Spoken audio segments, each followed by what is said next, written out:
ഇത് സന്തോഷേട്ടനല്ലേ ഈ പുള്ളിയടി നട്ടപ്പയരൊക്കെ നടന്നു കളിക്കുന്നേ? ഒരു മിനിറ്റ് ഏതായാലും അങ്ങനെ കൂടിയിട്ട് പോയേക്കളയാം. സന്തോഷേട്ടോ ഈ നട്ടപ്പയരൊക്കെ എവിടെയാണ് കളിക്കുന്നത്? എന്റെ വണ്ടി പഞ്ചറായിപ്പോടോ. നിങ്ങൾ ഏതായാലും വണ്ടി കയറുവാ, നമുക്ക് നാളെ വണ്ടി എടുക്കാം. നിങ്ങൾ കയറുവാ, നാട്ടിൽ പോയിട്ട് വരാം. അതെയാ കേറ് കേറ് ബാ ബാ കേറ് കേറ് ഇനി വീട്ടിലേക്ക് ഇറക്കാം.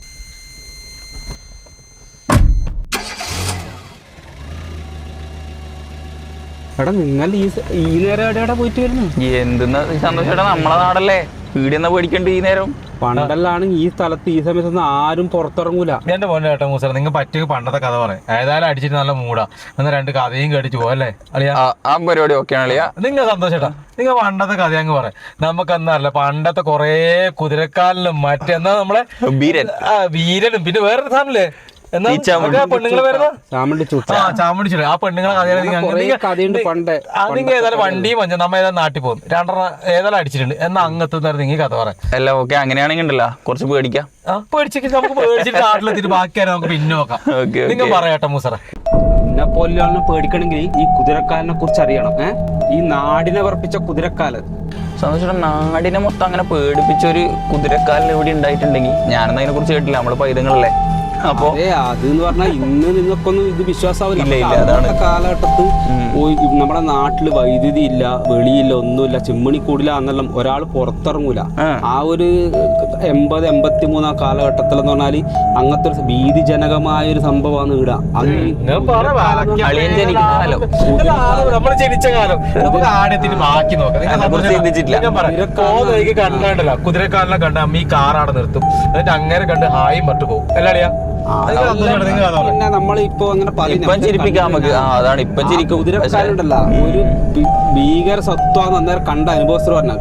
ആ സത്വം എന്ന് പറഞ്ഞാല് ഒരു മനുഷ്യരൂപം തന്നെ, പക്ഷെ അതിന്റെ കുളമ്പ് എല്ലാം കുതിരന്റെ രൂപമാണ്. കുതിര അതാണ് കുതിരക്കാരെന്നുള്ള പേരിനെ വരാൻ കാരണം. അത് കണ്ടത് ഈടുന്ന ആൾ കണ്ടിട്ട് ആ സമയത്ത് ഒരാള് നമ്മളെ നാട്ടിലൊരാൾ വരുമ്പം അത് കണ്ടിട്ട് അയാൾ ബോധം കെട്ട് വീണിട്ടുണ്ട്.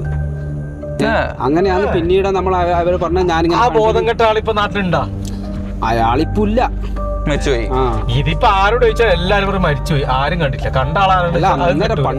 പല നാട്ടിലും പേടിപ്പിക്കുന്ന പഴയ കഥകളും നിലനിൽക്കുന്നുണ്ട്. അതുപോലത്തെ നമ്മളെ ചെറുകുന്ന കട്ടക്കുളം നാട്ടിലെ ഒരു പരിപാടിയായിട്ട് കല്യാങ്കാട്ട് നീലി ഹീറോ ആയി. ഇനിയിപ്പോ കുതിരക്കാരൻ അടുത്ത പടത്തിൽ ഹീറോ ആവും.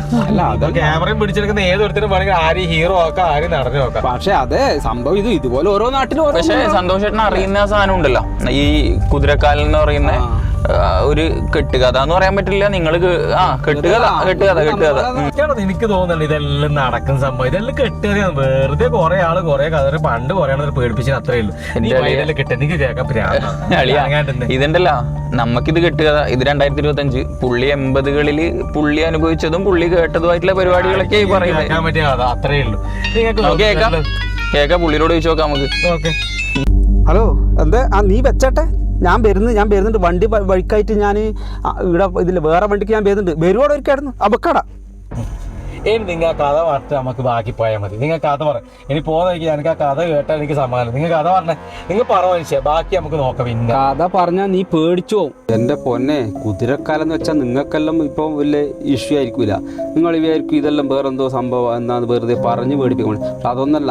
അന്നത്തെ കാലഘട്ടത്തിൽ ജീവിച്ചിരുന്ന നമുക്കെല്ലാം ആ ചെറിയ സമയത്തെല്ലാം നമുക്കിതെല്ലാം ഭയങ്കര പേടിയാണ്. ഭീതിജനകമായ ഒരു അവസ്ഥ തന്നെ ഉണ്ടായിരുന്നു. കാരണം ഭയങ്കരമായിട്ട് അത് അന്നത്തെ ജീവിക്കണം. ആ ലൈറ്റും ഇതൊന്നും ഇല്ലാത്ത ഇരുട്ട് മൂടി ആ നാട്ടിൽ നമ്മൾ അങ്ങനെ ജീവിച്ച സമയത്താണ് ഇത് കാണേണ്ട തന്നെയാന്ന് പൊന്നെ.